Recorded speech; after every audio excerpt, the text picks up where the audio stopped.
I hope you can see the screen that we are sharing. This you can see here, this is our logo, Architecture and Children, and UIA is the International Union of Architects, the Union of Architects organizations worldwide. So we are many countries, and we had 150 people who were saying they would participate today, and they were from 37 countries. So it's very impressive, and I hope that a lot of those who said they would participate would also come and join our meeting. And as you see here, a logo, Golden Cubes Awards, is something that we are working with also. And my name is Suzanne de Laval, and I'm from Sweden. And Heba, Safey, Eldeen is from Egypt. We are co-directors of this work program, Architecture and Children. And here is a picture of our website for Architecture and Children, where we present what we are doing, and you can find the news, and you can find information about countries that are members and also countries that are guests. So under each here, if you click on Costa Rica, you can here read about what the Carolina Pizarro and the people in Costa Rica are doing, and in Finland and Egypt. And so you see, it's a lot of countries.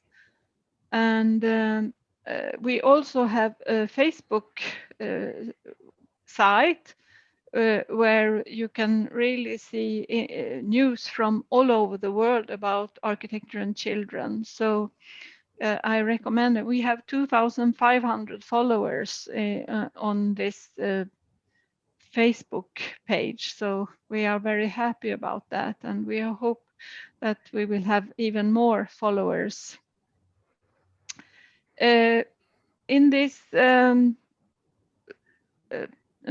top dear part of this work program, we have 2 co-directors, and we have proxy directors. For South America, we have UIA ANDA with members from the Americas, with the coordinator Carolina Pizarro, and she is from Costa Rica.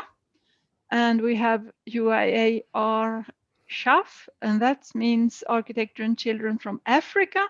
And Heba, Safey, Eldeen is coordinator for the African architects.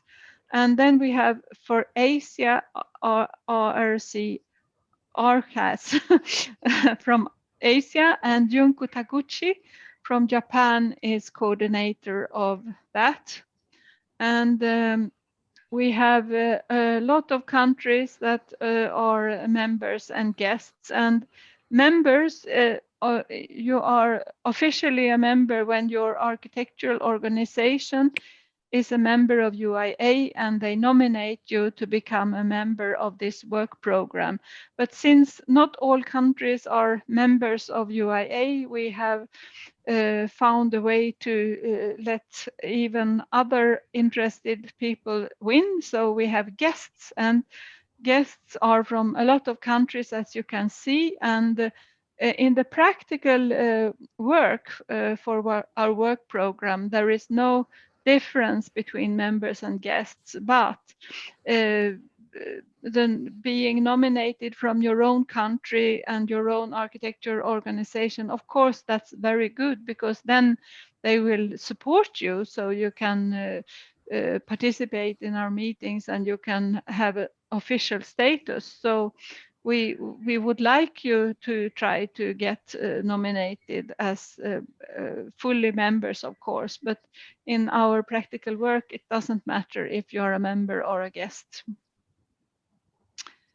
See, now it's Heba will continue to speak about the activities. Yeah. This we usually report about our activities during the period between each two congresses. Congresses take place every 3 years.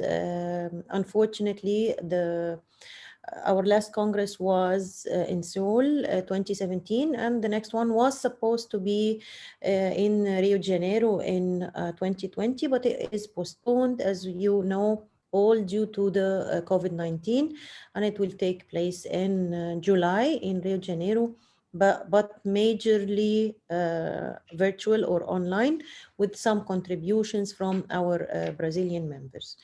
The first meeting after our Congress was in Pontevedra, Spain in May 18.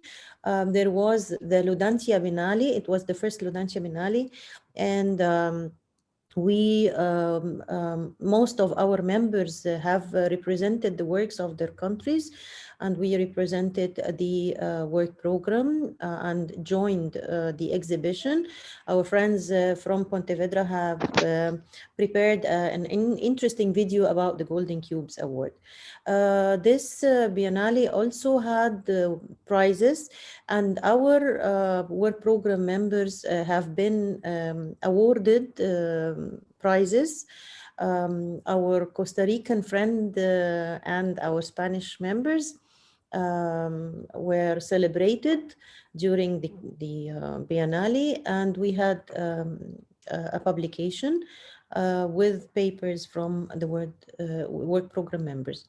The next one was in the fall, in November 18. It was in Cappadocia, Turkey. We also held the meeting in addition to a congress that was arranged by Ankara Chamber of Architects. Hello, Tizjan and the team.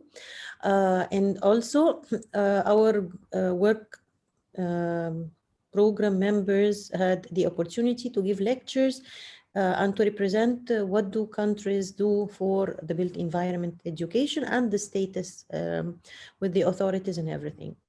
At the same summer, there was the Venice Biennale, where our Romanian, the Architectura section of the program took part in the national exhibition in the Romanian pavilion, presented by Mina, Sava, our member, and Elisa Yukina. We also had Bink, presented here by Barbara Feller from Austria, who have joined the symposium and arranged a workshop. Maybe those who are not talking, can you please Please mute your. mute? Please mute your. Okay, it's done. Okay. So we stopped at Bink, Austria, presented by our dearest Barbara Feller. And there was also the workshops arranged by ArcInfo Finland with Jana Rasanen, and former member and now guest.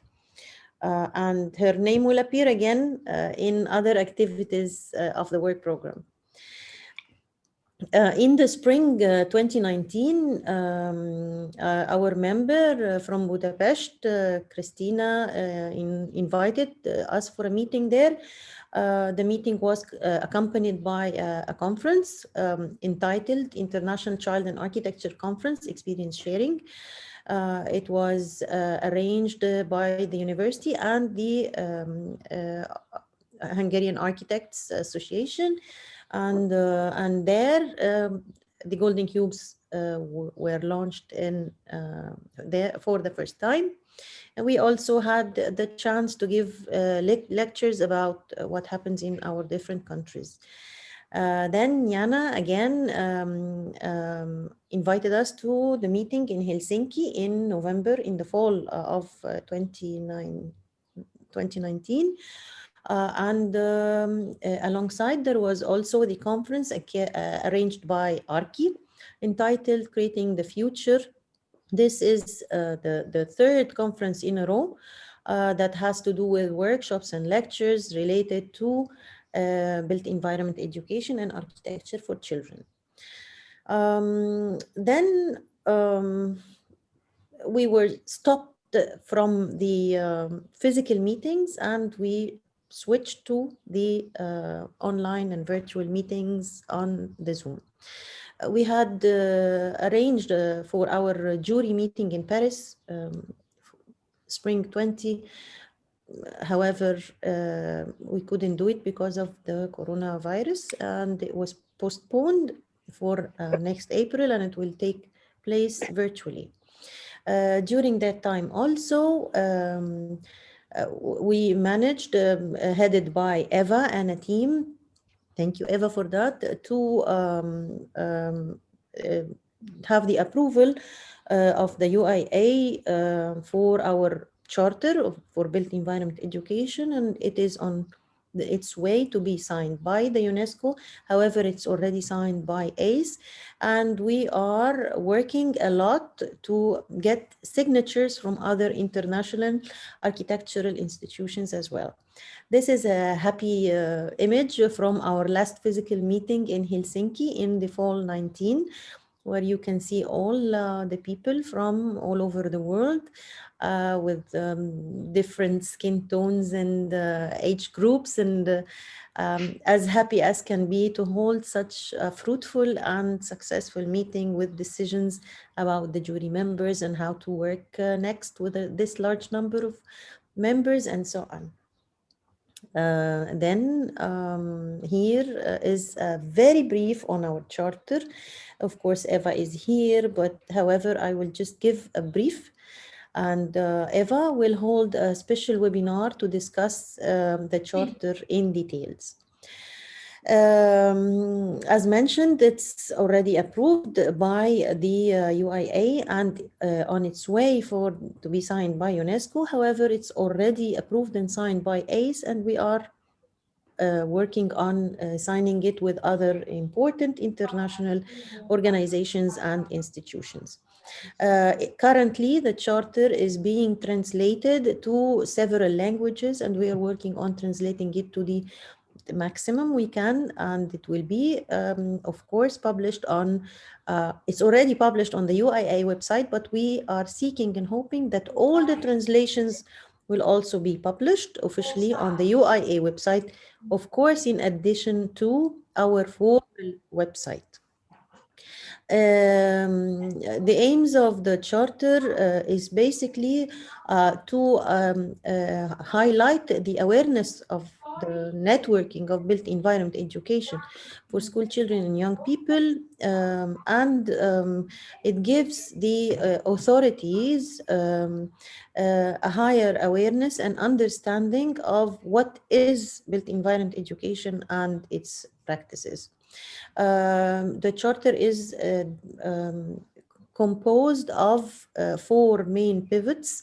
One for the general considerations for people who are working on children and built environment education, and the specific objectives and the outcomes expected after deploying or adopting the charter. And it also has some conditions for practicing built environment education: who to do what, in what circumstances, how to approach, how to guide others, how to get associated with authorities, and so on, and the conclusion. Perhaps we should ask someone to mute their microphone. We have some disturbance. Please, could everyone check that your microphone is muted? Thank you. Despite the fact that the coronavirus has hindered many of our beautiful meetings and seeing and talking and discussing things one-to-one and face-to-face, however, it has also given us the opportunity to reach virtually and to meet maybe more often, because there are no expenses of traveling and so on. And it also gave us the opportunity for this interesting spread on the web and communicating with each other through the virtual seminars and webinars and conferences to spread the knowledge and experiences about what we do and how do we do it, in addition to spreading the word about the Golden Cubes Award, which is our big thing and big project. We held several webinars till now, and we have conferences. Of course, today we will be talking about the improvement of school environments and children participation in the planning process. Um, what are we planning to do is also endorse the response to the snapshot, which is a document that asks or requires responses about the situation of the built environment education in the different countries. And we held already last November a webinar with the theme dealing with built environment education and children during the COVID pandemic, and it was a successful one. And we have seen how people from different countries are dealing with children, either indoor or outdoor or online. Yes, Susan, please. Yep. And this is a photo or an image from our last webinar. And then I'm going to present the Golden Cubes Awards very briefly. And the Golden Cubes Awards is an international sort of competition for having awards, only the honor, nothing yet, nothing more, but it was founded to honor people and organizations that help children and young people to understand architecture. And to understand architecture also means that you get tools to participate in public participation about the planning process and so on. So it has a lot of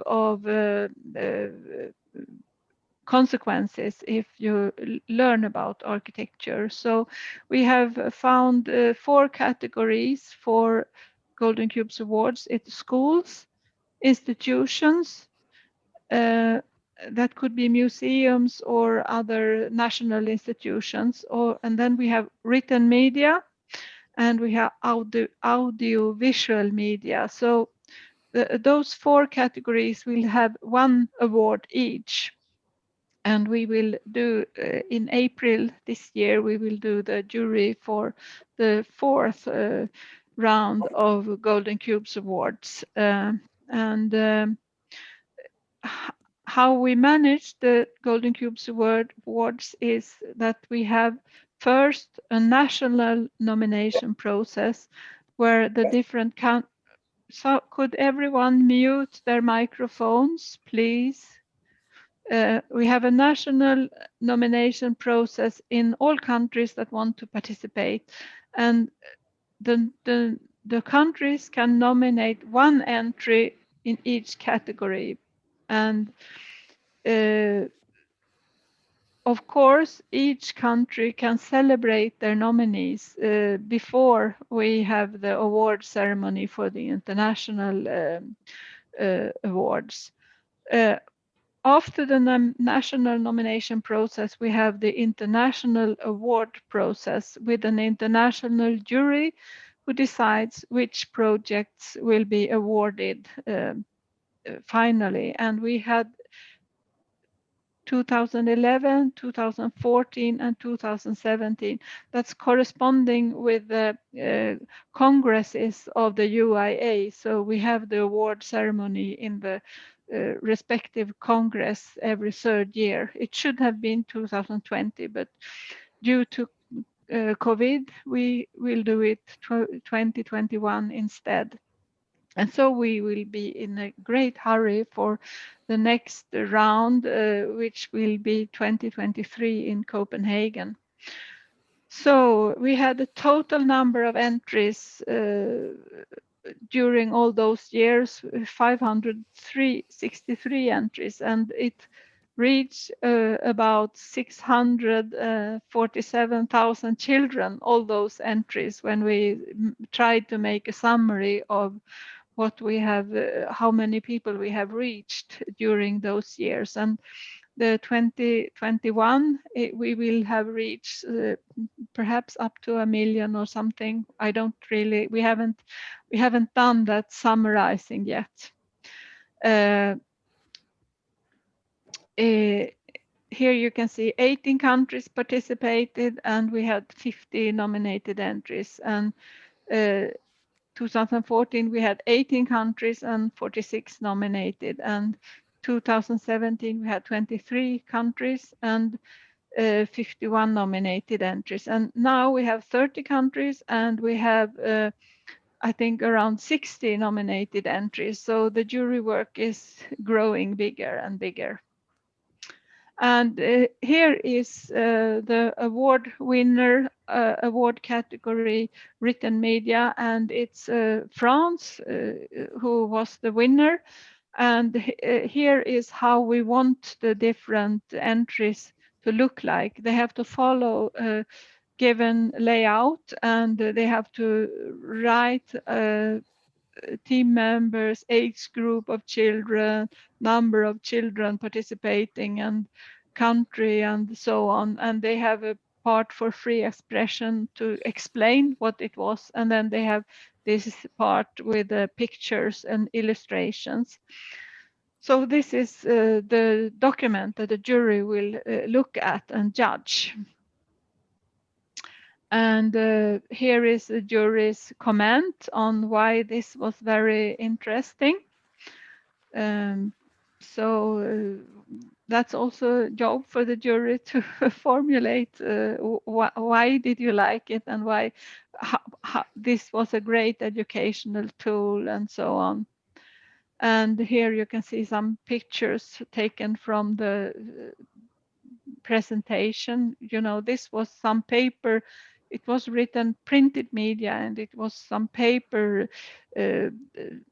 stuff that you could build houses and cities and so on. So it was giving a lot of opportunities for the winners. And I also want to show a bit about we had the Swedish entrance who won the school award, and it was a preschool in Sweden. They did workshops with the small children that also could be done with bigger and older children, and they worked through the whole school year. So they did a lot of workshops with the children. They went out to the city, they touched the house, they watched the view, and they were making pictures, and they were building models, and they were having great fun. And they and they learned a lot, and they built a model of the church dome, and they went to the office of the planners, and they met the planners out in the street. And since they had worked so hard with the environment, they had very good questions to ask to the planners when they met them. And here you can see some details and where they were visiting the planning office. And the institution's Golden Cubes Award was Reinvented City Mini Lab. And it was also France. France is very advanced in built environment education. So it's not a wonder that France is getting many prizes for awards for being very good. So this is the mini city lab, who was House of Architecture of Normandy, who was winning. And here is some pictures from the entrance, where you can see how they work together and how they go out. You see, we were discussing being outdoor education. Here they are really going out and see what happens in the town, and they are having discussion together. And we have this. Here is also pictures from this French entry. And then we have the Audiovisual Media Golden Cubes Awards, and Germany was the winner in this award. And the Sound of Munich, the children made a radio program, and it was really interesting. And they were studying Munich, and they were making a model, and they were making a radio program. And as you see, this girl is an immigrant, and this was a very good, and the other children are also immigrants, and it was also very good for them to learn about their new city and to learn to use the language, making a radio program. So they really had learned a lot with this Golden Cubes Awards. And then we had some special mention with we since we have so many good entries, we do some special mentions as well. And we had this Archipeti, and this is a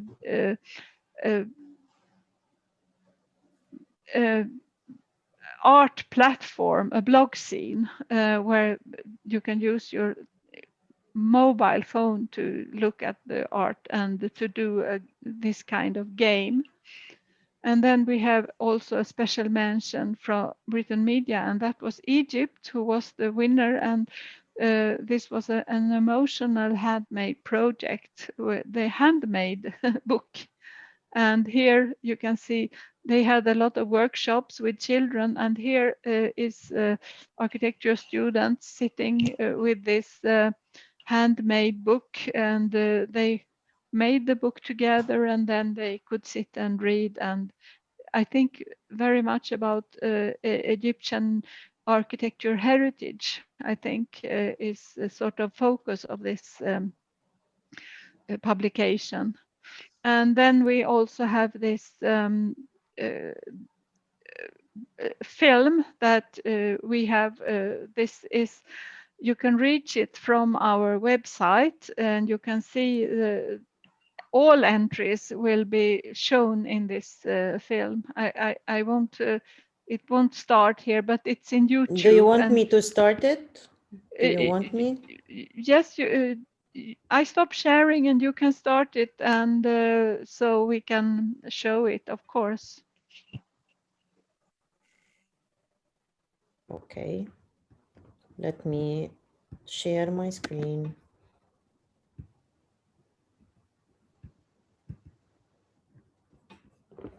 Do you see my? Yeah, I can see your screen. Okay.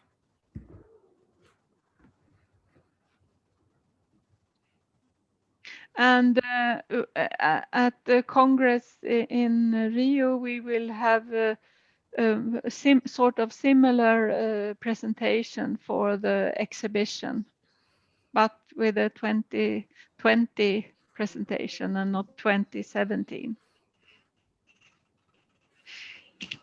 It's a summary of the awards with the numerical figures, how many countries have joined, how many entries were presented. But our friends who have done the video have included all the categories with the all projects, as you can see the statistics on this slide.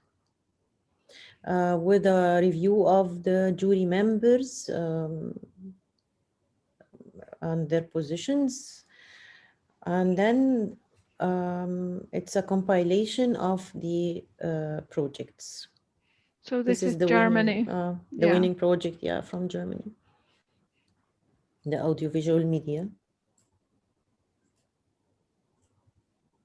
And this is the special mention of the audiovisual media from France.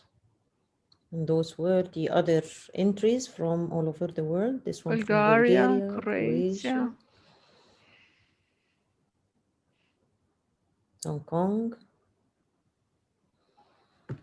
And as Susan mentioned, you can check it, and you can have a thorough look and good examples. You can read what's written, and you can get inspired for more activities in your respectful countries. And of course, for our next golden cubes. Now they are moving to the institutions. Basically, all the institution always has the um, most entries, Mm. because the institutions is, it can be a house of architecture, it can be um, an organization, it can be whatever governmental or non-governmental institution dealing with children, or but not a Could school. Mm. it could be a university Or a also. university, yeah. Yeah.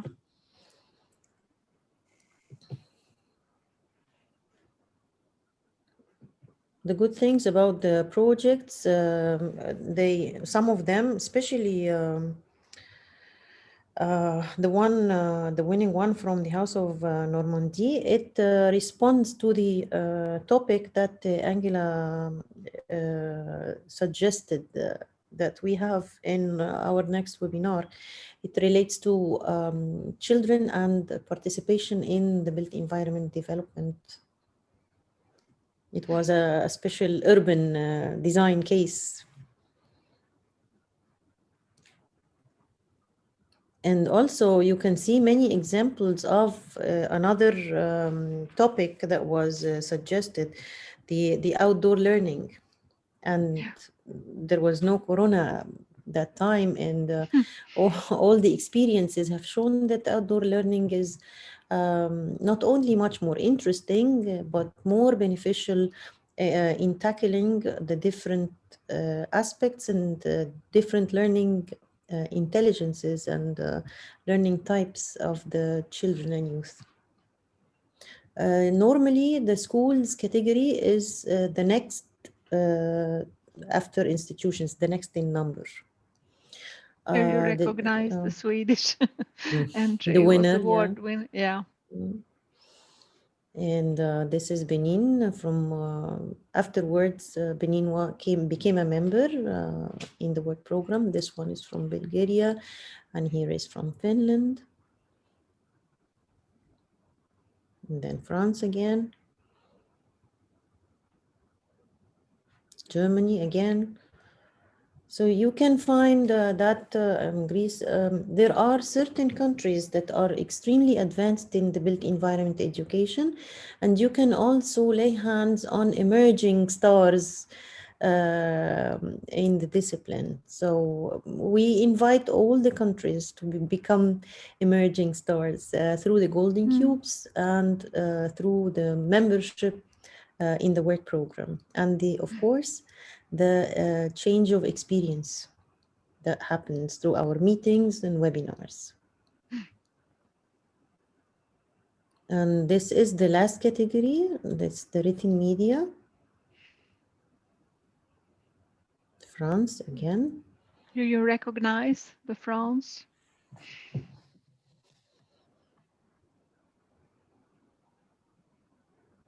And then Egypt. Mm. Another winner. And then comes Benin, rising star. Egypt is also a rising star. Brazil is also a rising star. Croatia is always there. Yeah. Germany is always there. This was also a very good project dedicated to the teachers who working with built environment. Russia is always different and very sophisticated and advanced. Slovenia is also there. Of course, South Korea. And that was the logo of the Lugantia.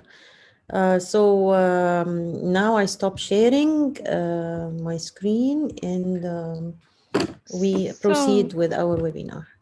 yeah, so now we have presented our work program briefly, and I hope for newcomers that you've got an overview what we are doing. And now we will be discussing school planning, and we had Päivi Taiko Grigolate from Germany with a Finnish name, but she unfortunately could not participate, so we lost her. She had another seminar that was too important.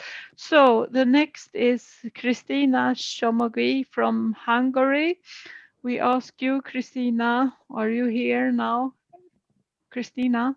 Yes, hello everyone. Yeah. Can you hear Would me? you, Krisztina wrote a PhD about upon student experience of school environment. So would you share the screen and tell us about your PhD? Hello everyone. I will start sharing my screen, but before I do that, and maybe I'm not a techie person, so maybe it will take some time. I advise that you stand up a little bit and move yourself, because we were sitting now more than 40 minutes, and Okay. it's good to stand up. And while you stand up, I try And to share my screen. yeah, and raise the arms. Yeah, that was a very good advice.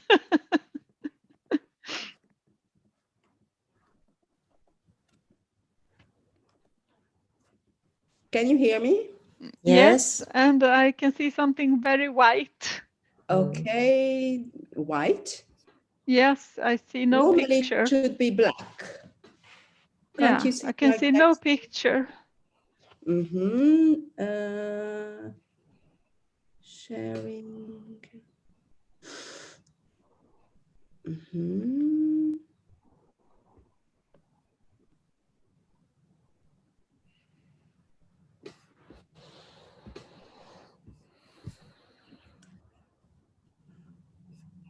And now? Here we can see Yes. picture of the UIA work Super. program Super. This is in the first Hungary. slide. Yes. Okay, perfect. I just checked the time. Okay, so I was shortly introduced. I'm Krisztina Somogyi. I'm a critic of architecture and editor, and a researcher of environmental psychology and communication. I am delegated to this group by the Association of Hungarian Architects. I have been within this group for my third year now, so I'm very happy to be in this group. And the image you see was made on the river Danube on the final day of our meeting in Budapest, which was a very nice memory for me. And for us. Place experience. Sorry? And for us. Okay. Yeah, thanks. Place, experience, and memory will be an important theme today. So that's why this image is more than just a nice personal memory. It is also an image to call attention the way place, experience, and memory are interlinked. Heba and Susanna asked me to speak about PhD. It was entitled Common Architecture, Common Experience. It was an interdisciplinary PhD study at the School of Psychology, Doctoral School of Psychology at Eldeen in Budapest. I had two supervisors, an environmental psychologist and an architect, Andrea Dúl and Ferenc Cságoli. My main interest was to see the differences and the similarities, the perception of the built environment in different populations, mainly architects, non-architects, and students. And the field studies were made in school environment. I did two different field studies. One was in a secondary school, and most people who are now in this webinar knows that project because I presented that several times. It was a participatory photography project made by the students, and then an evaluation process of the socio-physical setting of the school by a card game I invented. And this evaluation was made with students, teachers, and architects. The other projects I will speak more today is how schools are remembered. My idea was to see how when we say that schools are important places and we have to speak and do projects with kids about their school because it's good for their future, I was interested to see whether it's true or not and in what way schools affect people's life. So the project was started with architect students, young architects. These are doctoral students, so young working architects. And I was interested how the retrospective narratives and visuals of their own school show the university building versus secondary school building. Just to structure my lecture today, I will very shortly speak about the COVID situation, then introduce some terminology of environmental psychology, because I think that we are few not to be architects in this group, and maybe there are some ideas you can borrow from environmental psychology. I will speak about the importance of school buildings in the long term. I will shortly present the empirical study, the results, and then have general conclusions. So about the COVID situation, all we know, I think everyone knows the situation that our kids are not going to school. In Hungary, secondary school students are homeschooling from last March, so it will be a year very, very soon. Which is not only a difficult situation for the present, but I argue that is a very complex and long-term problem or situation we have to deal with. About the important notions of environmental psychology, I would like to introduce. The main difference between architects and environmental psychologists is that while architects speak about a building, about architecture, about a place as a physical entity, we always speak about a socio-physical context, meaning that people and spaces, places together. And we often speak about a behavior setting. To explain that, a home or a school is a behavior setting, which is not only a physical context, but there are routines in it, there are roles people usually execute, and there are structures, human structures. We also underline always the importance that we don't speak about people affecting buildings or the effects building have on humans, but we speak about the transactional relationship. You can imagine that as an ongoing communication between people and the physical setting. So we model it as a communication process. And we always focus the importance of all senses. So the building is not just a visual input and not seen afar from a distance, because we think that a distance is not only a physical thing, but also an emotional thing. So when you are far away from something, it's also farness in an emotional way. But we are interested in the immediate experience we have on the middle of the situation. So we speak always about an environment or a built environment.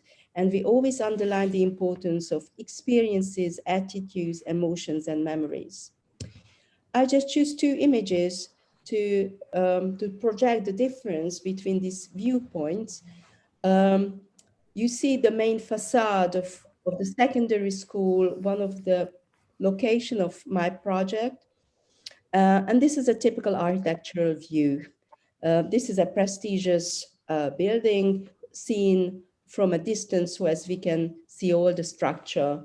While when we ask people who use the building, children, to represent the building, they choose a very different angle. They go very close. They focus on details. And the pictures become very personal, or you have the feeling that you could even touch it.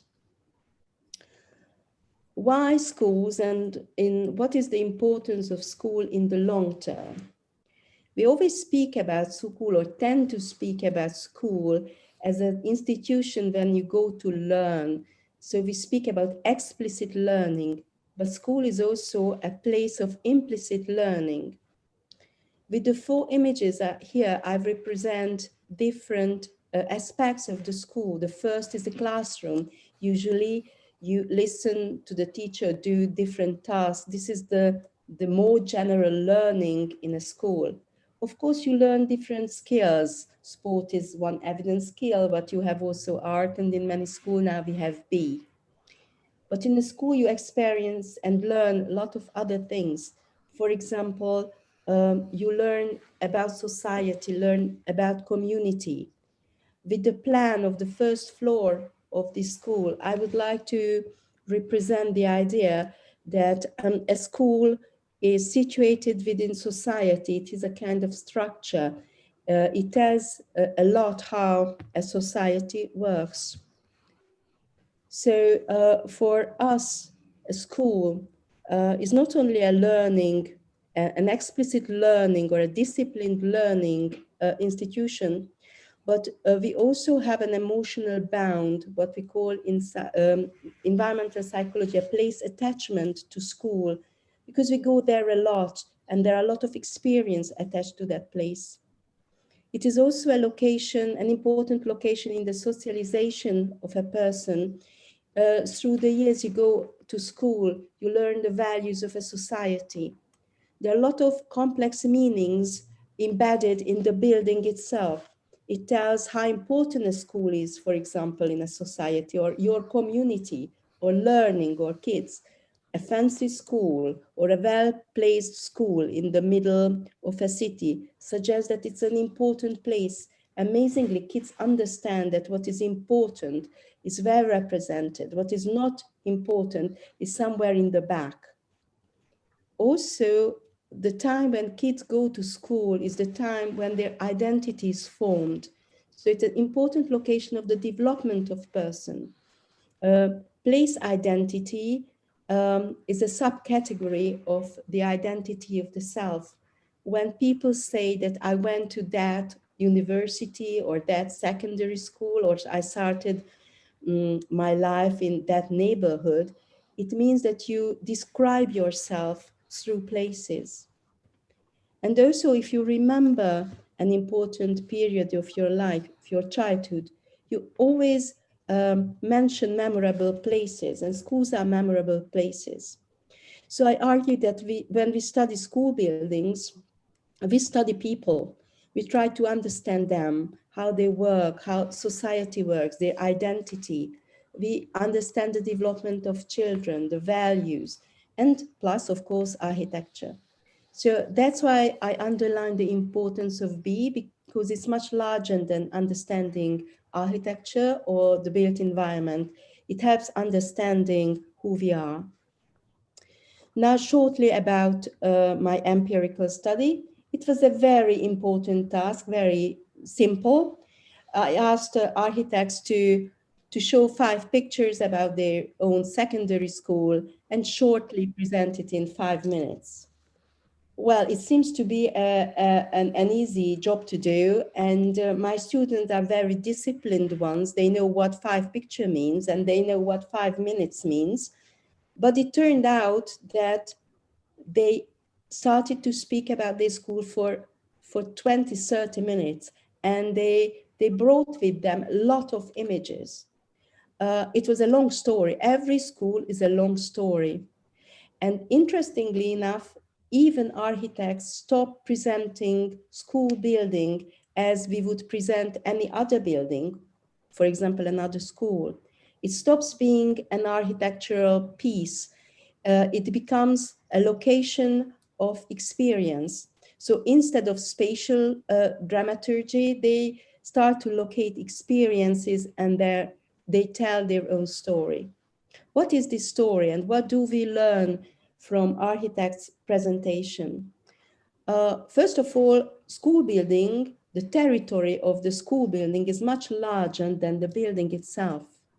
When I ask people, architects or children or non-architects, to present their school, they start their story much on a larger urban context. For example, from the point they first see the building. On the picture to the left, which is a dark picture, a person, an architect, told me his story. He said that every morning he was afraid walking towards his school. He didn't like the street. It was never sunny. And when we already saw the building, he was scared. And the most difficult moment in his life was always to handle the door and to get in the school. So it was a very negative. Please, Krisztina, you don't have so many minutes left. I Okay. hope you can round up. Also, the view from the school building is part of that experience. The courtyard presented as part of the building for most people, and community and nature is a most important issue. I remember you that I asked to present the school building. Movements, so streets, ways, corridors, staircases, doors, or free spaces are overrepresented, while rooms are less important. Why? Because it's where we can meet other people, we can have a physical activity, we can position and reposition ourselves, and this is a way to self-regulation. The school building is not only larger, but smaller also. Small details are very important. I show here a handle, and memories are linked to this micro situation. To sum up the situation, architects remember their own school the same way as other people do. So they are not representing school as architects, but as non-architects. So they speak about a school as following an autobiographical narrative. They structure it according to the importance of their memory. Identity is a central issue. It's an emotionally loaded location. I learned through different workshops that speaking about school buildings, making photos, drawings, help understanding this important socio-physical setting. Also, school is a negative experience for many kids. And through my experiences, I can tell that you can't re-enter the school if you had a negative experience. So you stay outside, you can't well represent this memory. And my closing thoughts in COVID times, schools are now closed, and homeschooling concentrates on only a part of learning. A school is a lifelong experience, and still we are only focusing on the learning process. Homeschooling is not a multisensorial experience. It is not an outdoor-indoor experience. It is not an interpersonal experience, and not a complex implicit learning experience, and not a dynamic experience. B can be useful can be a useful tool to enhance a new way of thinking about school and learning, because with B activities, we can bring kids who are now closed into their home to do outdoor learning with physical activity. It can be made in real physical setting. The city itself is a learning location, and it can be a dynamic experience. With my last slide, I would like to emphasize the importance of built environment education as a model for new learning strategies, and the possibility to refocus our interest in a more complex understanding of what learning is. Thank you. Thank you. Thank you very much, Krisztina, for such a thoughtful and very enlightening presentation. And congratulations for the PhD, and the best is yet to come. Now, let me present my dearest Suzanne de Laval, the co-director of this program, and the researcher in the field of participation with children and planning.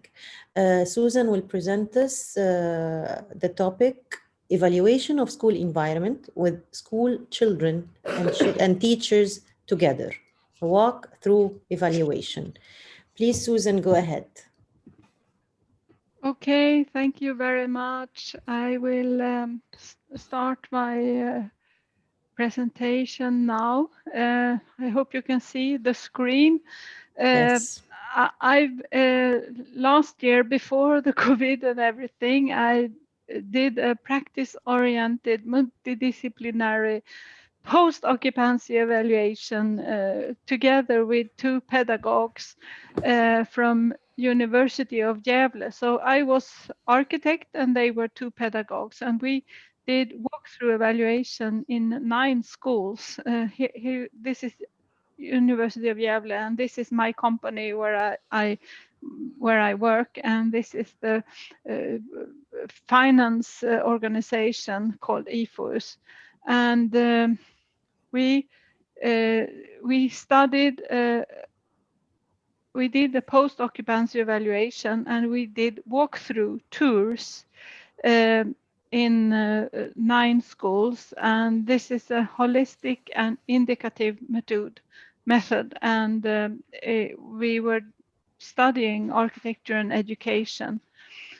And here is a picture telling what you can see people doing walkthrough evaluation. On the picture you have grown-ups.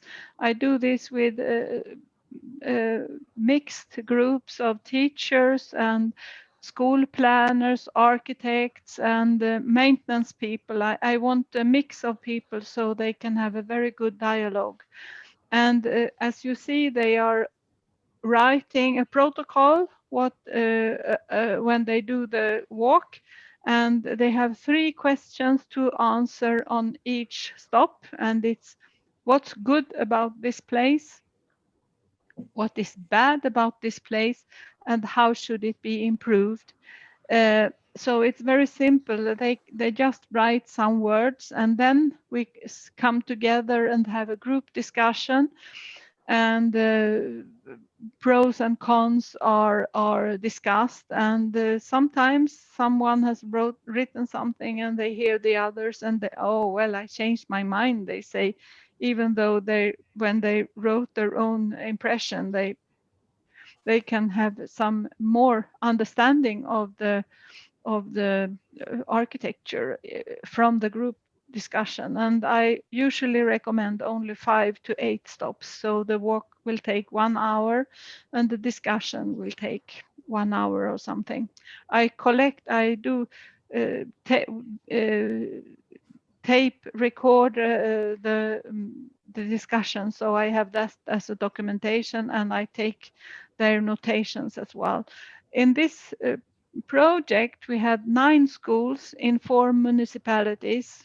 3 of them was in Stockholm region and 1 in Gothenburg region. I made 50 2-hour tours in those 9 schools, and totally I had 322 participants. So you understand that I had a lot of material to take care of after that. And we had professionals, principals, teachers, special educators, architects, builders, city planners, building strategists, and engineers. That was the grown-up population. And then I had students in all of the schools, and we did student walkthroughs as well. And we did data analysis, we did written and recorded statements, we had blueprints of the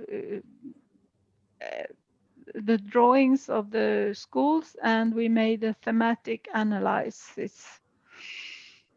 And we found 3 types of schools. We had the corridor schools where you had classrooms, group rooms, and a corridor, and a very small common area.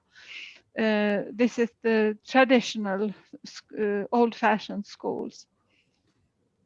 we had street space school, and there you have classrooms and you have a sort of corridor, and then you have a common area where you can have work seminars and so on, which is a bit freer, but still you have this corridor like passing through that could disturb what you are doing if you have a sort of lesson out here. And then we have common schools where you have a common that serves 2 or 3 or 4 classrooms and group rooms.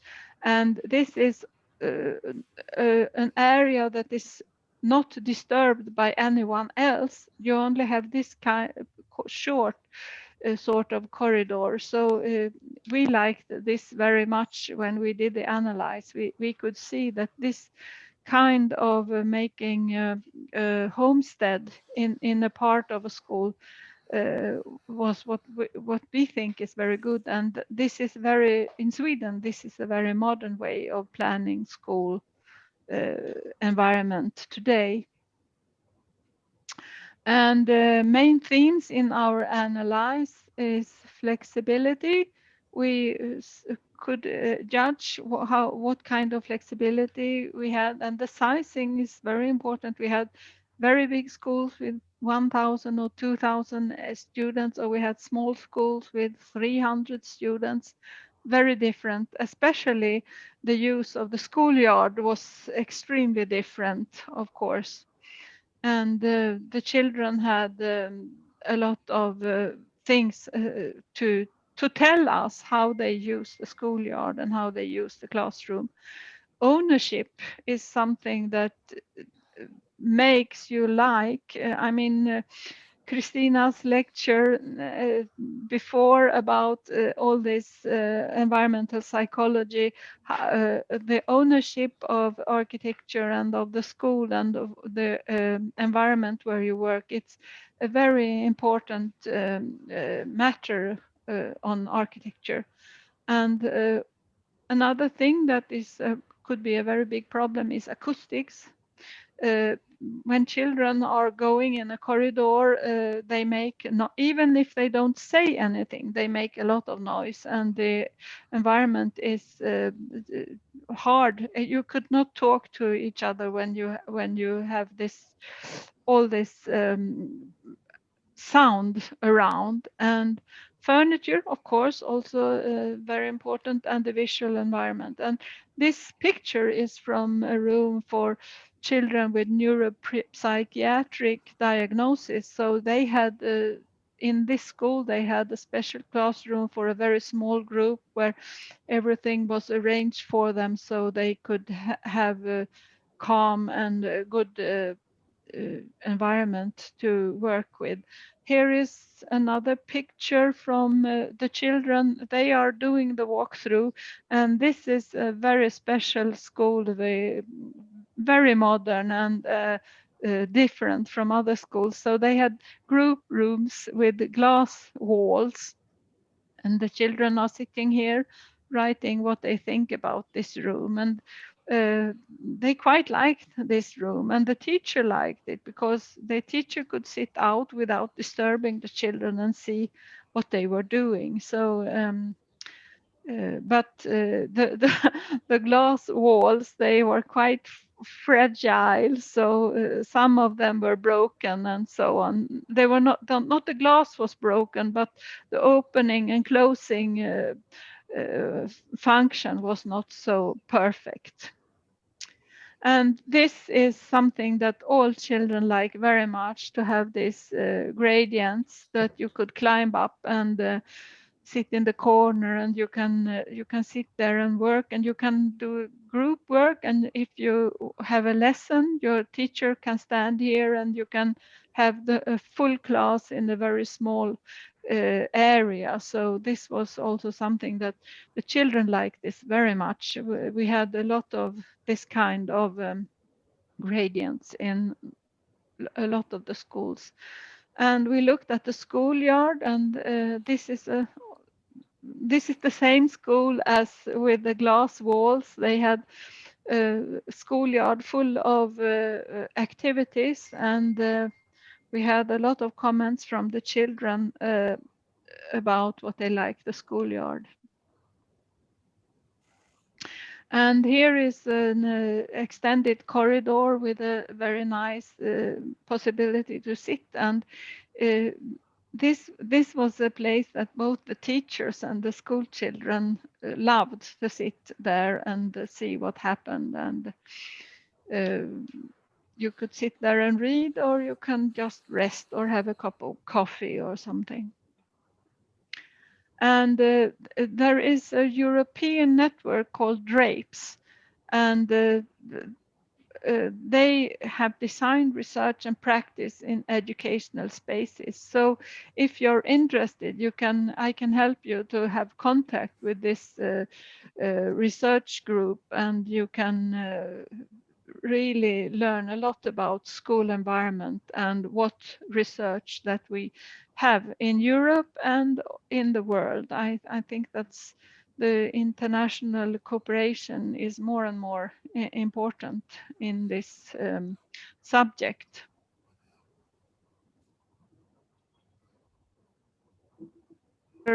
From this lecture, and here you can see a library in one of the schools, and here is from the common area. This is from the one of the pictures from the blueprints, and here you can see the headmaster and the teacher standing in the schoolyard in one of the schools. So thank you for listening. So this was my Thank you, Susan. very short present. Yeah. And I have a film presenting our method, and I will distribute a link. It's a film that you can find in YouTube, where you can participate in a walkthrough evaluation, and also hear the researchers and me explaining how we use the method.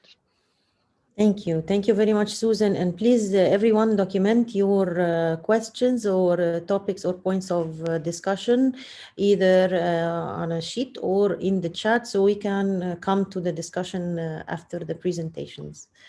And now I would love to present to you our new member from Estonia, Katrin Koov, and the booklet about architectural principles to help analyze and change existing schools and planning new schools. Hello, Katrin. Please go ahead. Hello, Heba, everyone else. Thank you very much for this opportunity to share our experience about architecture education for children and also the school renewal about this booklet. So since Estonia is the new member, I will first shortly introduce our architecture school for children and then focus on this publication about planning the new school spaces. Here I come, I share my screen. And here it is. Oh, sorry. Now it's clear.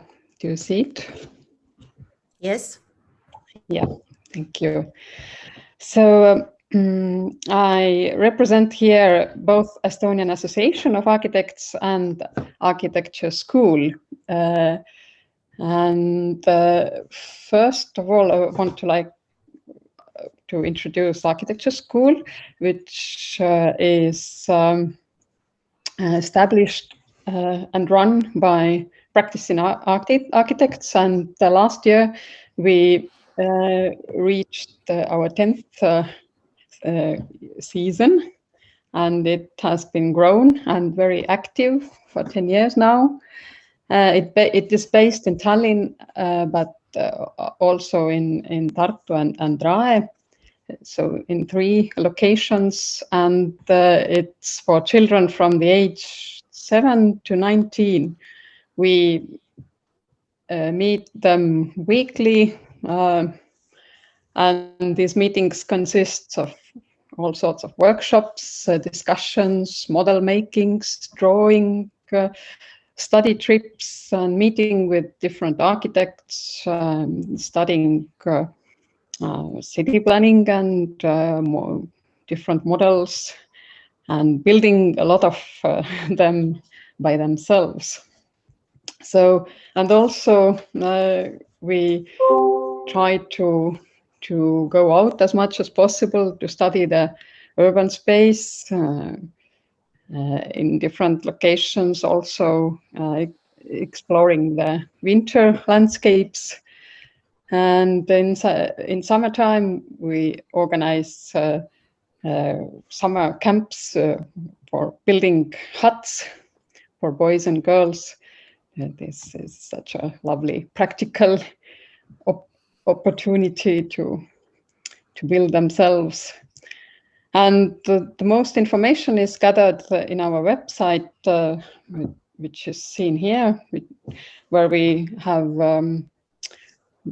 focused on different interest groups, from small children to students of different ages, and also teachers, and we share here all different information about our own courses, but also what's happening around. Next to these regular studies, we also created a special website for teachers with exercises that are connected with architecture, that everyone can freely use. And there are a lot of creative projects they can use to enrich the everyday studies. Also, we have created several architecture videos and some publications, for instance, how to build a ping pong table, or how to create the school furniture that activates you physically. And this publication is also one example of this different booklets and books. One important part is that my colleagues have worked out the elective course for gymnasiums, which is now an officially how to say it, recognized as an official elective course that every school can take into their program. And there are dozens of schools already all over the country where architecture and the living environment is in their programs. And we also have different projects, for instance, like this one, the school space that started from 2016, and it's very popular. Several hundreds of schools already experienced this project, and it's also available in Finnish and Russian languages, and translatable to English as well at the website. Just some images about the exercises that are concentrated on the relationship between body and the space. And recently, Architecture Museum asked us to design a permanent exhibition for children and young people to experience architecture.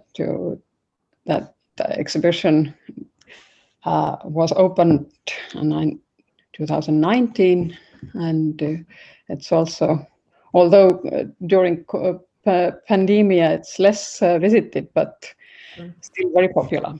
And now this is the publication that I would like to focus on now, which is invited, which was started a few years ago and published 2019.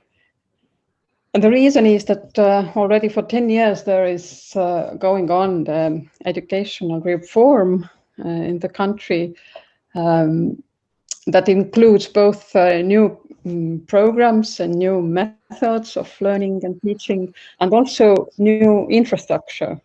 And now, a few years ago, the building or rebuilding the schools was activated, and then we in the association felt that it needs some support from the theories and good examples how and what to do when this process is going on, and what is the best practice of modern school, and to educate both architects and also clients. So this booklet was born. It consists of examples that support modern concept of learning.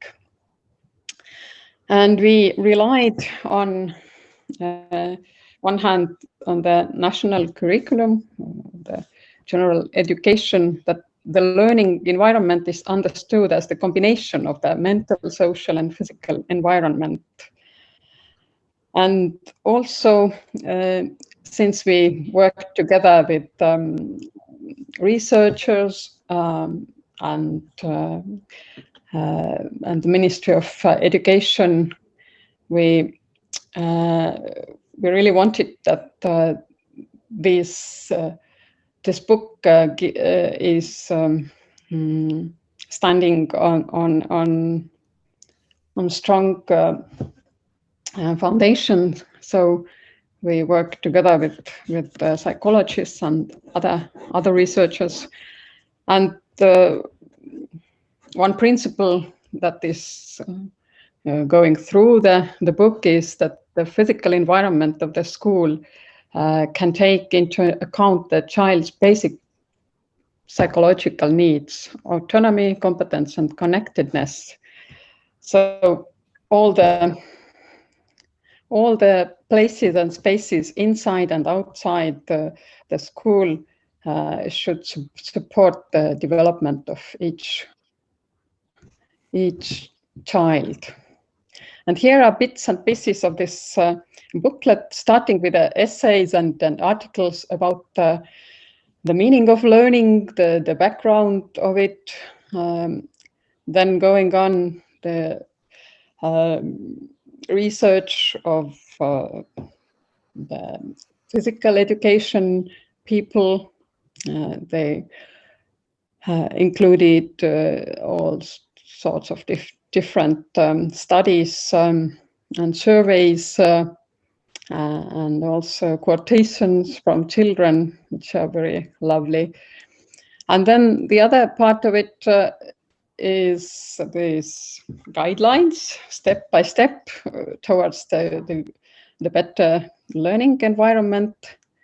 And this is like a timetable that gives you, that describes each step from the beginning, from the idea of building a new school or redesigning the existing one until building it, and also tips how and who and how to involve during this process, because it's really important to listen all the different interest groups, and also supporting the preparation of a comprehensive brief.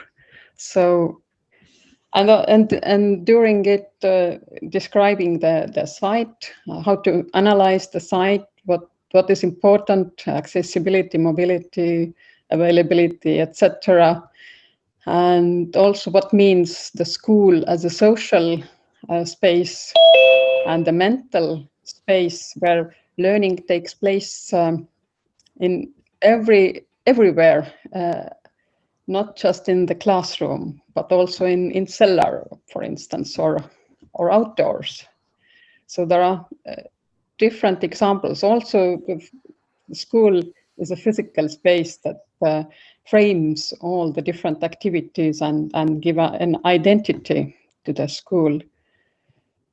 And these examples are from Estonia and all over the world, actually. And materiality and the outdoor learning as an integral part of the school environment. Also the furniture, both inside and outside, that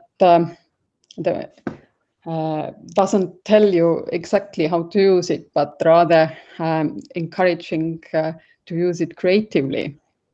And the final part is the examples that support or embody these principles I just described. Some newer schools, the Viljandi Gymnasium, where the open atrium is very flexible and used for different activities. Tartu University Delta House, where are different sizes and shapes and designs of learning spaces. The Art Academy, where the atrium is really working as a heart of the building where everybody meets and works like a little city. Also, all sorts of in-between spaces are used, very flexible for different uses. And the courtyard works as an extension of learning space. Katrin, I don't want to interrupt, but we should consider the time. I'm sorry. Yes. Yeah. Okay, I quickly show some more pictures and then I finish some newer gymnasiums just to describe how the learning takes place everywhere, both formally and informally, how the libraries should be visible and the foyer works as a really social space, and outdoor space is inseparable from the rest of the school, and it's also part of the public space. Thank you very much. Thank you, Katrin. Thank you. Last but not least, I would like to present to you our work program Dynamo, Mina, Sava, and our beautiful Brindusa, Havasi. They will be presenting My School Can Be Cool, an online resource for school children for re-imaging their school. Please welcome Mina and Brindusa. Can you hear me? Yes, very well. Just a moment. Okay.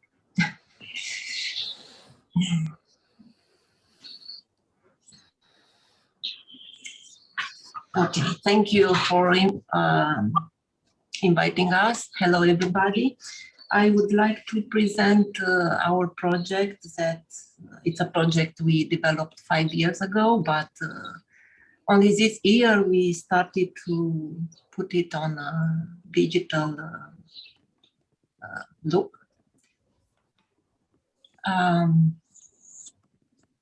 Just a minute to share. Okay.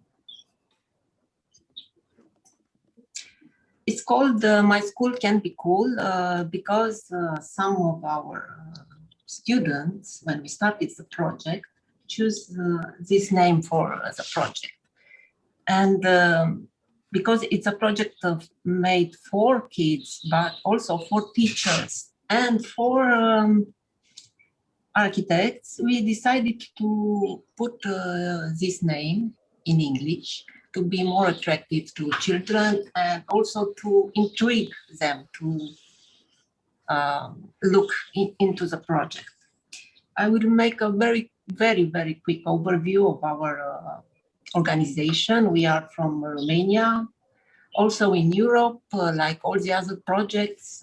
Maybe in the next webinar, we will have guests from other continents, I hope. And we are dealing with built environment education for children and young people. And we are an organization made of teachers and architects. Our main focus is on schools, actually working with schools all over the country. And we develop 3 educational programs for 3 age groups and many workshop types. I think most of the projects that we have heard today are subscribed to this new European Bauhaus, so we must take care of this movement.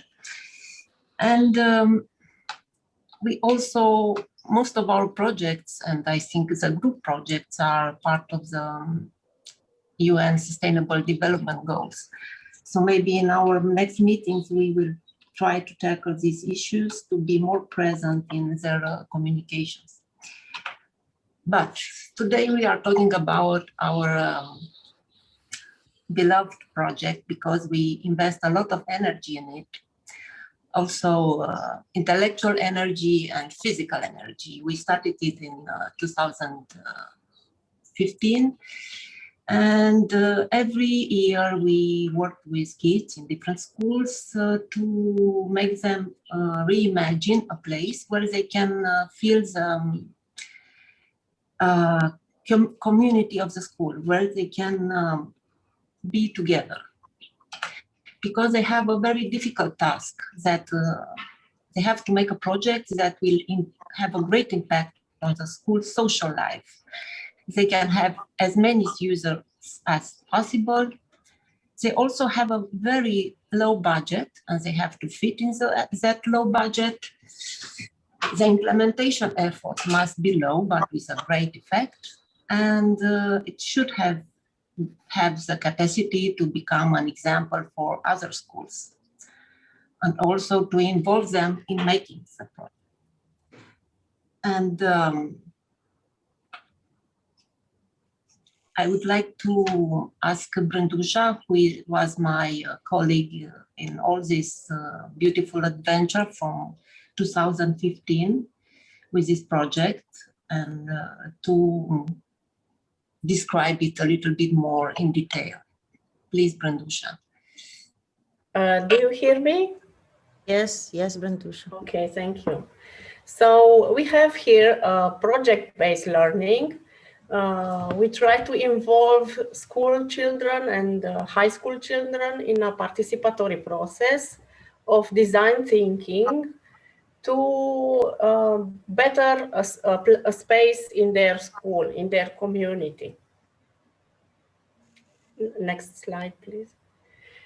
So we have a lot of stakeholders that are involved in this project. And you can see here the teacher, the students, the architect. In this case, we have a landscape architect, but could be also other collaborators. The decision makers like public authorities, parents, sponsors, even school maintenance staff, and other construction workers. Next slide. So we have 2 objectives. This collaboration is a process and we try to focus on the quality of built environment. We also like to involve multiple competencies for school children and to have an interdisciplinary approach. The result is the school space improvements, but we also think it's very important to have great visibility in school community and also to have pride and ownership sense of the school community. So to better belong to the school spaces. So we imagine and conceive this online resource for all parts involved in this process. It's a guided process, and this guide explaining the stages of the project and the roles of everybody involved. And also offers useful references, links, documentation, and other help materials like videos to inspire the whole process. And very important, it's an upgradable instrument because we'd like to include positive feedback on after every school process. So this online guide has some chapters and some explanation how to use it. It's a process of evaluation and the gallery of projects. We will describe a little bit every chapter. Actually, the chapters are the stages of the project. And I will begin with introduction. And it was very difficult for us to write the introduction. I guess we still didn't finish the introduction. We forgot to say that the site is still in working progress. And maybe you will give us some hints how to approach the students in the best way. Because here on this site, we will put things on how to know each other, how to be friends, how to understand the project, which are the objectives, benefits, and all these things. But I think that will be a little bit too much information for a book. So if you have any ideas later, when we finish the site, we will be very happy to receive any feedback. The next part, which I would like Brindusa to present, it's about the analyze of the school. One thing I have to say, before we did this site, we noticed that the kids also jump to solutions. We asked them to analyze the school, to look carefully, to try to understand what's wrong, what was good. But they already knew, and they missed this step. And this step is very important because with the step of analyzing and observing and understanding the school, they actually learn about built environment. Brindusa, please help. Okay, so we try to emphasize the importance of this chapter, starting from their personal experiences and perspectives, like being user of the school spaces. Then we try to look forward for the opinion of the other colleagues and teachers, the other user of the school space. And we try to document all the observation, all the exploration, and to interpret the result of the research. Next step is defining the design brief. Actually, we wanted the children to understand what a design brief is and what they have to ask the specialist, in that case, the architect, to do for their ideas, with their ideas for their school. So they have to understand and to work on priorities. They have to understand the results and conclusion of their analysis. They have to dialogue a lot, to argue, and also to make an attractive presentation for the principal of the school and maybe for sponsors, and to go finding some to find some funding sources. Okay. Brindusa? Yes. So we jumped to the proposals after we defined the brief together with the architect. We discuss the architecture proposals in relation with the objectives of the design brief. We invite also some of the architects' collaborators to offer their expertise. We also make a presentation or several presentations, and we try to obtain the agreement and support of all those involved in the project. And the last step, which everybody want to happen, the implementation, actually is the building with their own hands, the project that they have imagined and the architect designed it for them.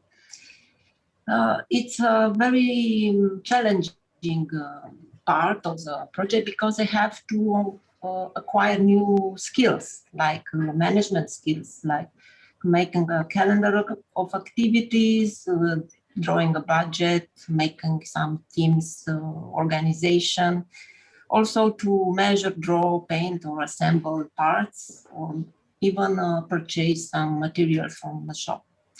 And at the end, very nice and merry inaugural event might occur if they organize it.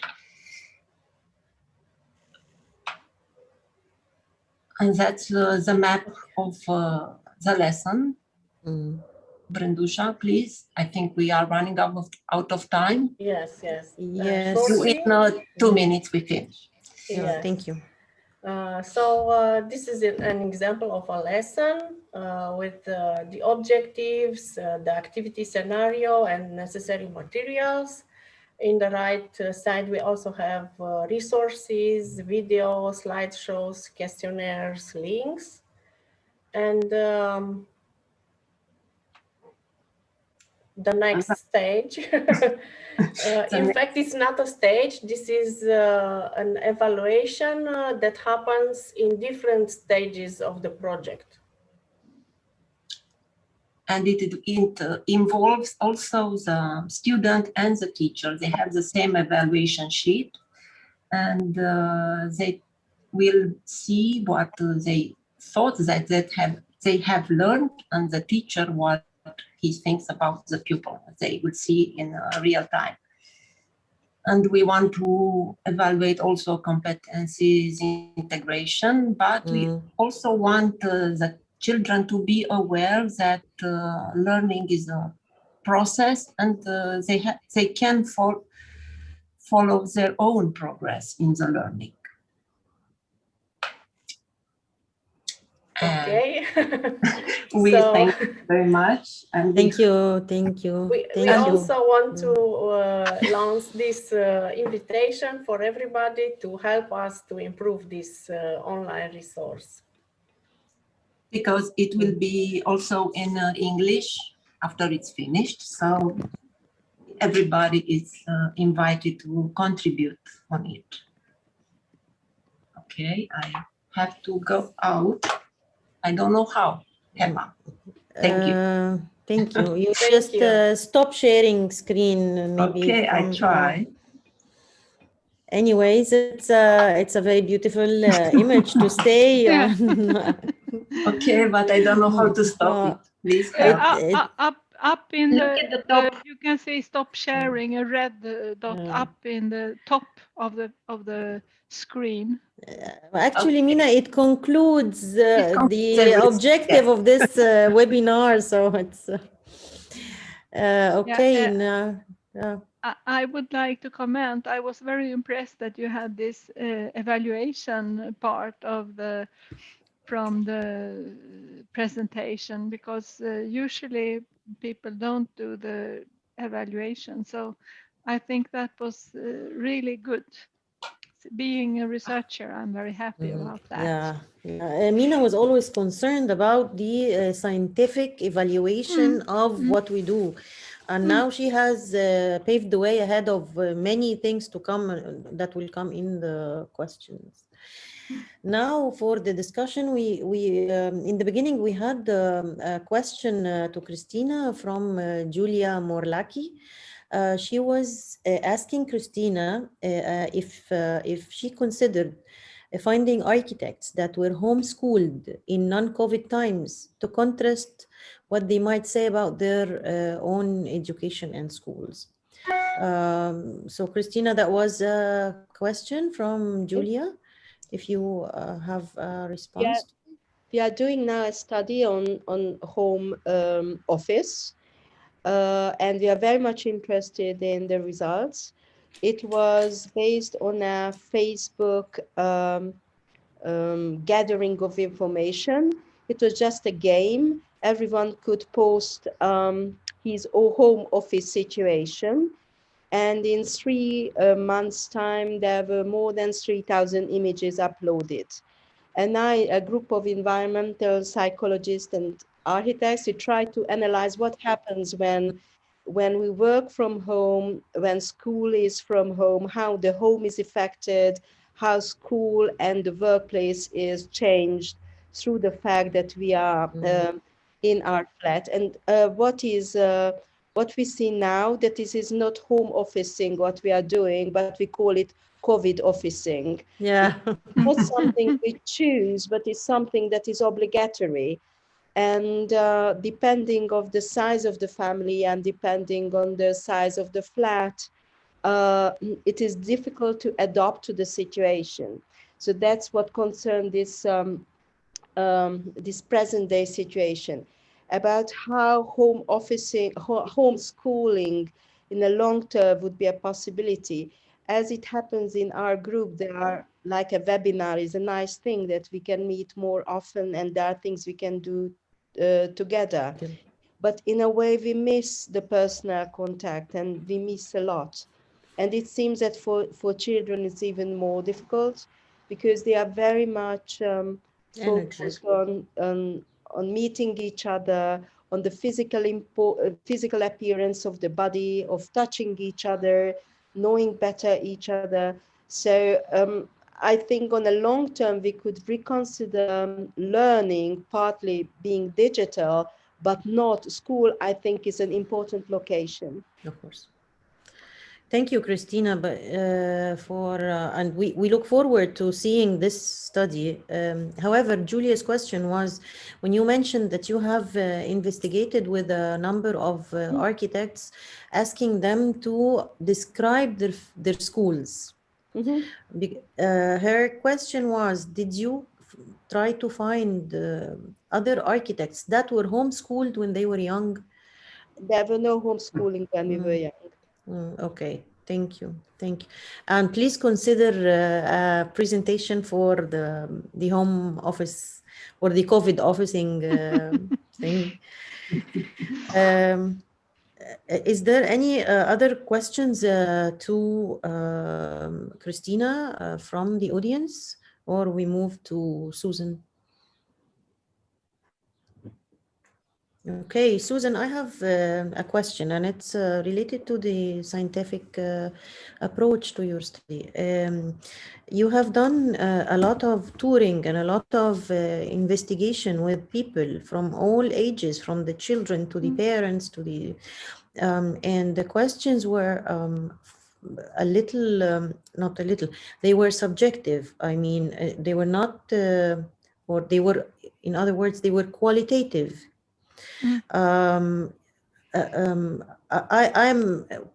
considering the analysis and discussion effort that you have done. How could you categorize something that is responded to that qualitatively to produce scientific, reliable, statistical results?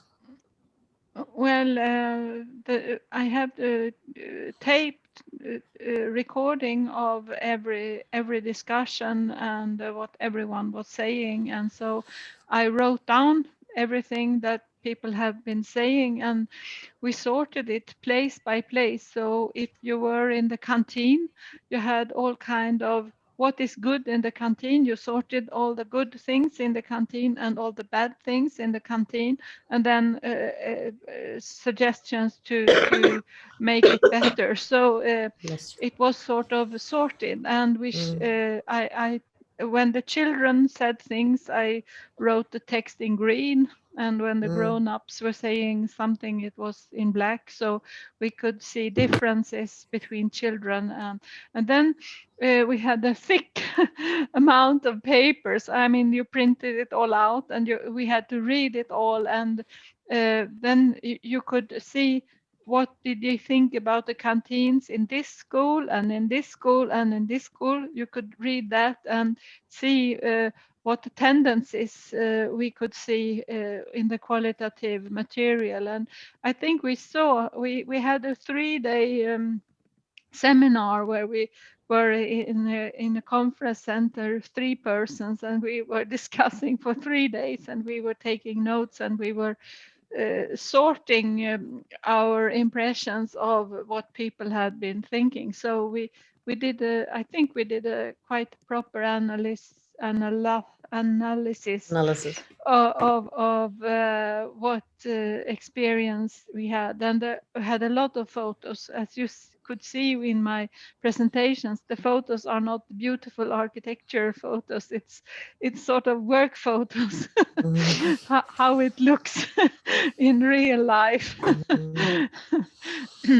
So we could look at the photos, and we could read what the children and the grown-ups had been saying about. And I mean, in the outdoor area, it was the children with a big school and a small schoolyard, and not the grass straw would survive. It would be all torn down, and nothing could grow. So we had a lot of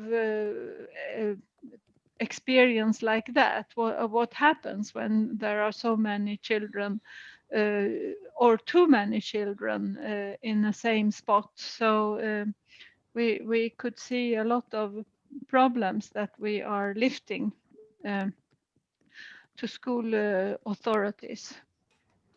Okay. Thank you, Susan. Scientific research is always very intriguing to me. Please, audience, do you have any comments or questions to Susan? Krisztina is waving. Krisztina is waving, and Mina wants to see the conclusion, or to wants you to tell us where to read the study.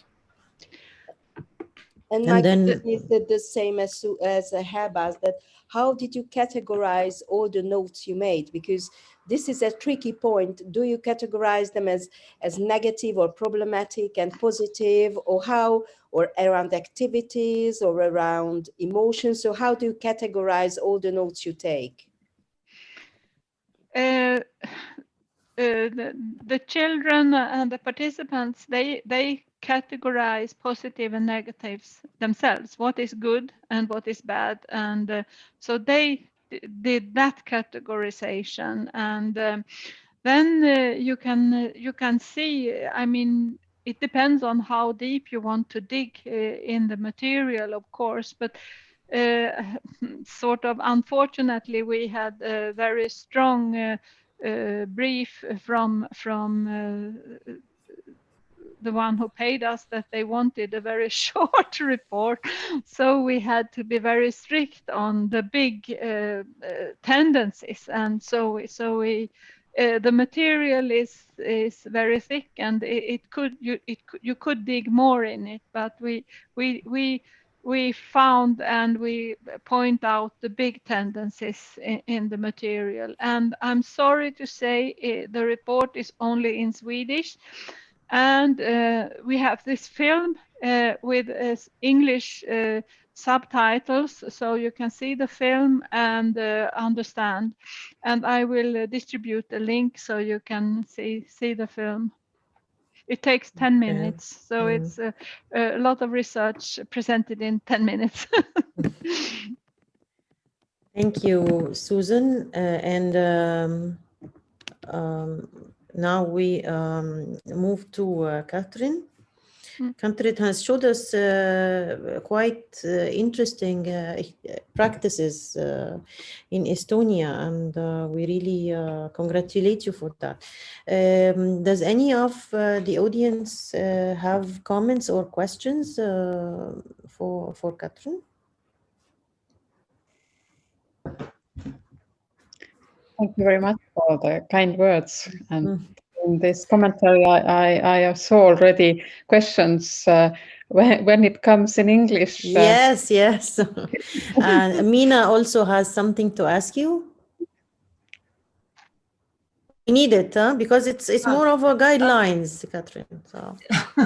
Well, my question first, congratulations, Katrin. It's a very wonderful project you are doing there. My question is that if the Ministry of Education was involved in the booklet you made, and how you convinced them? Well, they were one part, or the main part actually, who financed it, because it was in their interest that the new school buildings are based on strong principles or theories, not just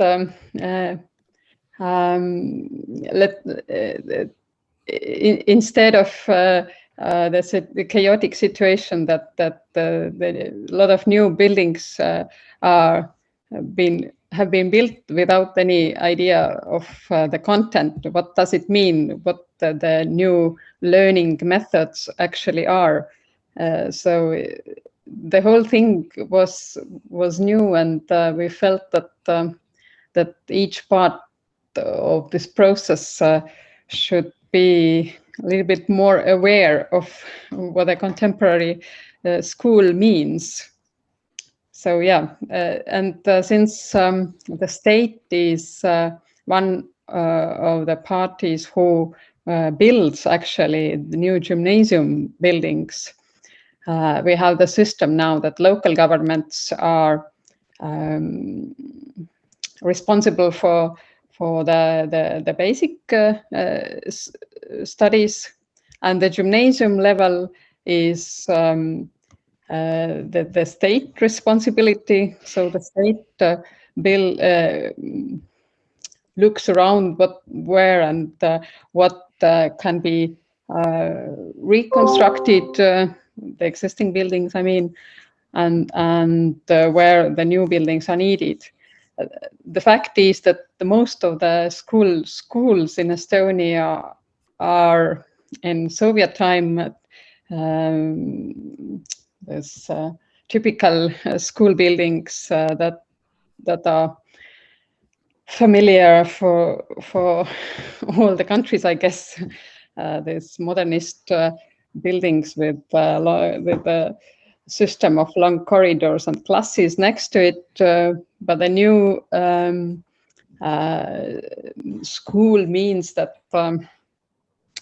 learning takes place everywhere, and corridors are not the best places. The school has to offer very many different learning places, bigger ones, smaller ones, group works, larger discussions, individual works. So the diversity is much bigger than in these existing buildings. But still, a lot of them has been all also renovated, reconstructed. But yeah, in many cases, the state has decided to build a new buildings, and that's why they needed to describe what are the principles. Katrin, you also have a question from Jessica. She's asking if you are a private company or an institution. I represent the Association of Estonian Architects, and the association published this booklet as well. But I also work for this architecture school that I introduced. And I also work as a practicing architect in my office. Thank you, Katrin. And now we move to, as I mentioned earlier, our work program Dynamo, Mina, and our friend Brindusa. If you have any questions or comments, please to pose to Mina and Brindusa.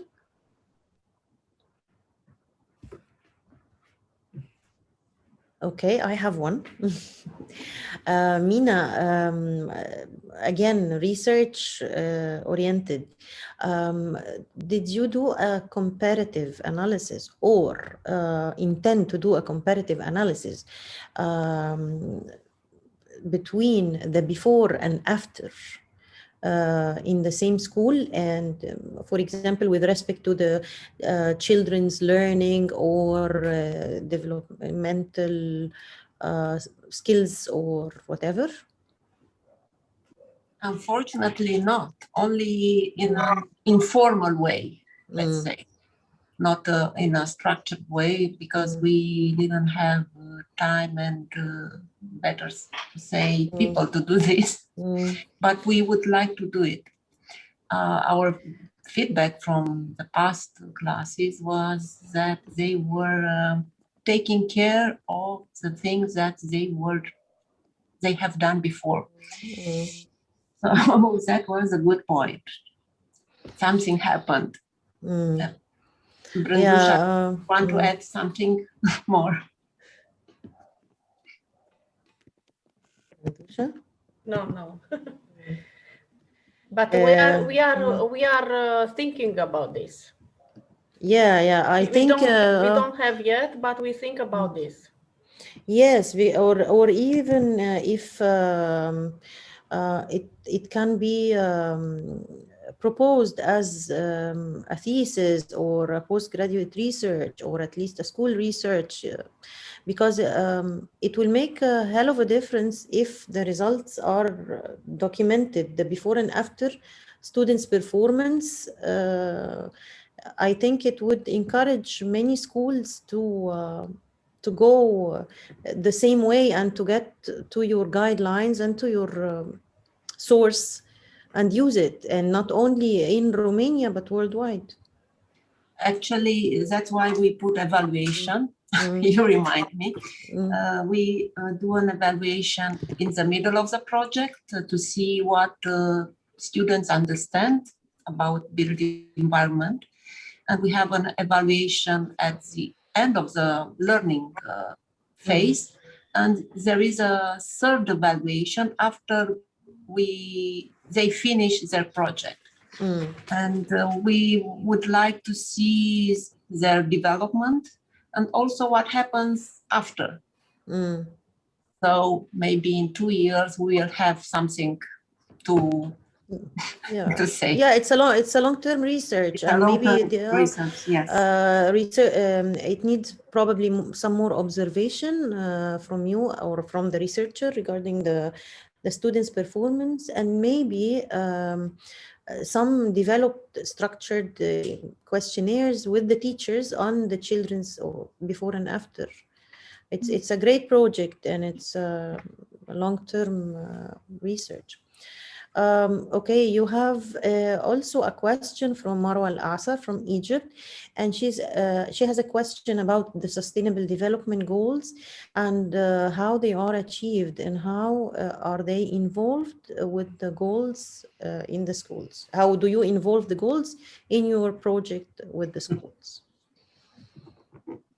Actually, I think we involve all the goals in most of the group's project, not ours, but yours and everybody. My idea was that we are not aware, or we are not promoting that we are doing this. So let's say we are working on the sustainable development goals by intuition. Or most of the projects are going there. Yeah, but maybe because of the need to achieve the goals and to publish about them, and maybe it would be it would open a door or an avenue towards working with the UN or so.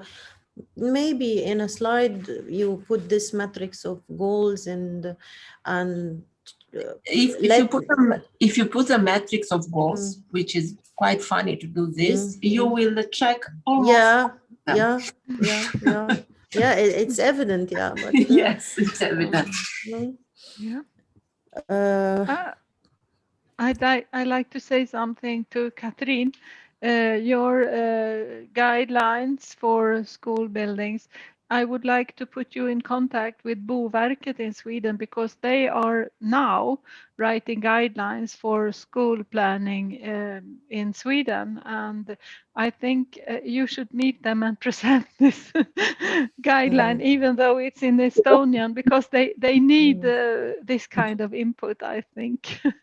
I think it's really a big thing, because we always think that we learn from Nordic countries. And they have to hear you, I think. So I put you in contact with them.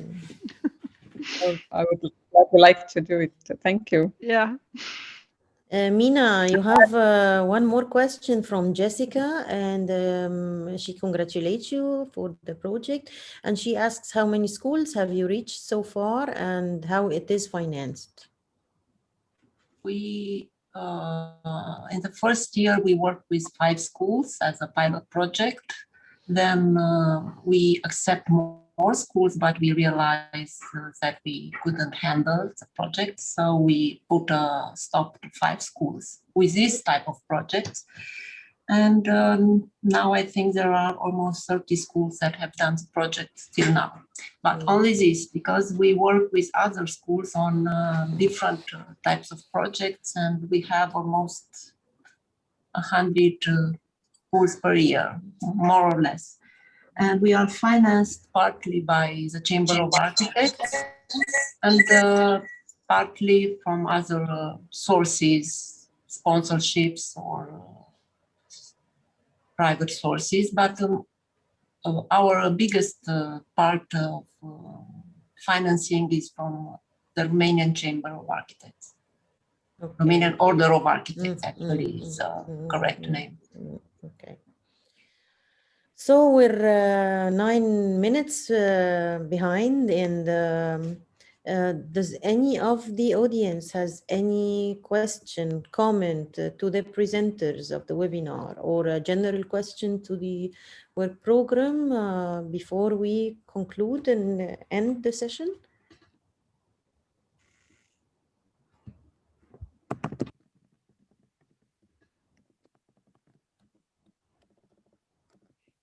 Was it, yes? Go ahead, Susan, please. Hannes did some thumbs up. Did you want to say something, Hannes, or were you just happy? But very short. It was very interesting, and it's always good to see that in all countries the people think about our subject and have new ideas. Thank you for all these things. Okay. Thank you all, everyone, for such an enlightening session and webinar. And we will be posting the record of the webinar soon on our website and Facebook page, and sharing it with you. And please contact us if you need to ask about anything, or to get in touch with any of the members or the guests whose names are on the mailing list.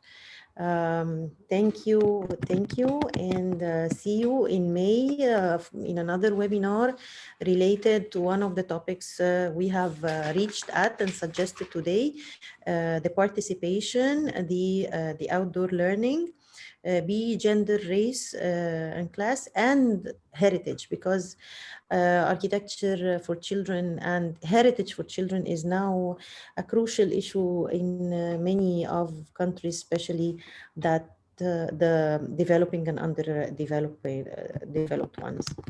Thank you, dear friends, and Susan, please. Thank you, everyone. I'm so happy we had such a lot of people participating, and yes, I'm very happy about this, and I hope to see you all soon again. And we hope that perhaps this year or next year we can meet in real life, and that would be wonderful. And if you are planning a conference in your country, please contact us. And perhaps, I mean, when the COVID is diminishing, we could make like we did before, a common thing with a group meeting and a conference on one of our themes, because built environment education, it's so wonderful. I mean, we had a wonderful time in Finland, and we had a wonderful time in Hungary, the last two meetings. And we, as we did before COVID, we had 2 meetings a year somewhere in the world. So we are really, I mean, we have to have a long-term thinking. So if someone is planning a conference, please tell us so we can try to make the planning together. And also, Susan, if any of the attendees is from a country that needs little highlights on the importance of built environment education or the cross-cultural practices and examples, but also please contact us. Maybe we can arrange for a webinar for wherever, I mean. So I would like to invite everyone to follow our website and Facebook page for our news and activities there. It's always updated. And as when you are a guest, you could also, if your country is not presented in our website, you can do a presentation of your country, and then you can also put in your contact, so we can make the network bigger and bigger. So you're also welcome to do that. Okay, it's time to say goodbye and see you in our webinar. And till then, what do we say it? What do we say till then in different languages? Sziasztok! إلى اللقاء. Sziasztok!